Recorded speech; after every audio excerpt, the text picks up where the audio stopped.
This story you might have already seen or heard about. It's something that I'm sure has been and is being discussed online a lot.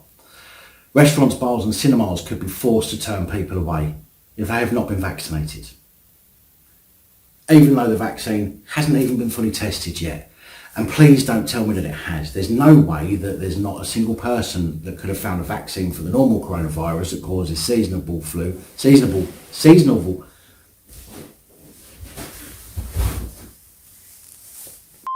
even though the vaccine hasn't been fully tested yet. And don't tell me it has. There's no way that no one could ever find a vaccine for the normal coronavirus that causes the seasonal flu in God knows how many years, but a brand new strain has a supposed vaccine in less than 12 months.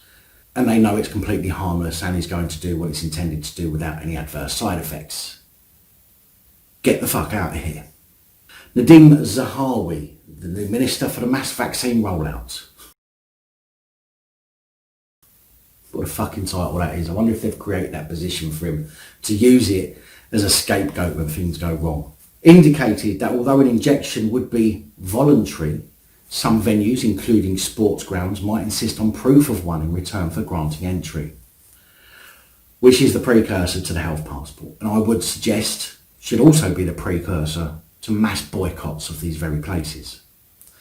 The minister said individuals would have to decide for themselves, but would be given the strong message that jabs were good for the family, community and country.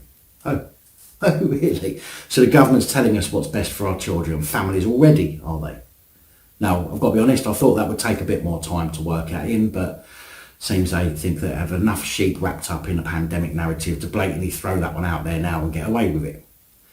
You see, this is the next phase of the operation, guilt. They already started that months ago, but they will soon start focusing on families even harder. There will be threats of social services if you don't get vaccinated, because you will be putting the elderly ones and children at risk, even though children are the ones least likely to be affected. You will be made a social pariah because you will be classed as unclean. And if you don't believe me, then save this video to your favourite lists, provided YouTube doesn't remove it, and watch it back in 12 months or so. But to be clear, I've said all along that personally, I have no reason to not believe there is a new strain of a COVID virus, which has sadly taken some lives, as all viruses will, due to compromised immune systems or maybe genetic defects in some people.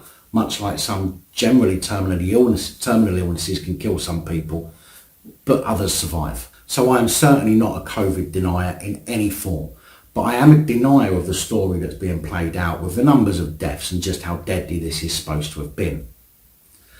Currently, the UK has put in orders for early access to 357 million doses of 7 coronavirus vaccines, which seems to me like it's going to be a hit and miss jab jobby. Try it. If it doesn't work, try another one until you've got all sorts of different compounds put in you, which with the very short time they have come up with a vaccine means they certainly haven't had the time to study the long-term effects of these different compounds on the human body, especially when all mixed together. The prospect of a huge vaccination drive has raised questions over whether those waiting for a jab or refusing to have one will enjoy fewer freedoms than those who have protection. Health Secretary Matt Smallcock said, for a long time now, we've been looking at the questions that Mr Zahawi was talking about and the questions of what's the impact on the individual in terms of what they can do. And he can't wait to start wielding his powers even more. Besides, why have they been looking at that question for a long time rather than since the start of the pandemic? What does for a long time mean? 6 months, 12 months, 6 years?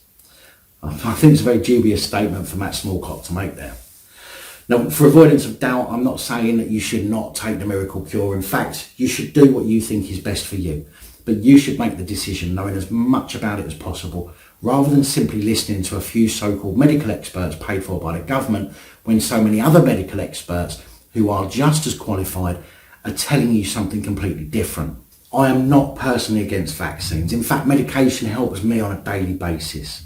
But the meds have been used for years and were tested extensively before release, whereas the same cannot be said about this. All I'm saying is that you need to think about how quickly this has come out. We didn't have this level of response for swine flu, for example, and to take something that's not been tested thoroughly, in my opinion, isn't a good idea. So if places start to ask for proof of vaccination, then I simply suggest that everyone start to boycott them.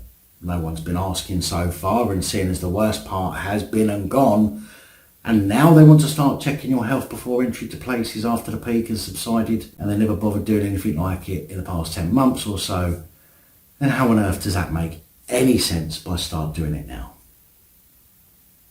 Big thank you to channel supporters, especially these guys. Your support is truly appreciated. Don't forget to like, share, comment and subscribe. Let me know your thoughts, as I know many of you will. And until next time, stay safe, look after each other, film the police and other officials.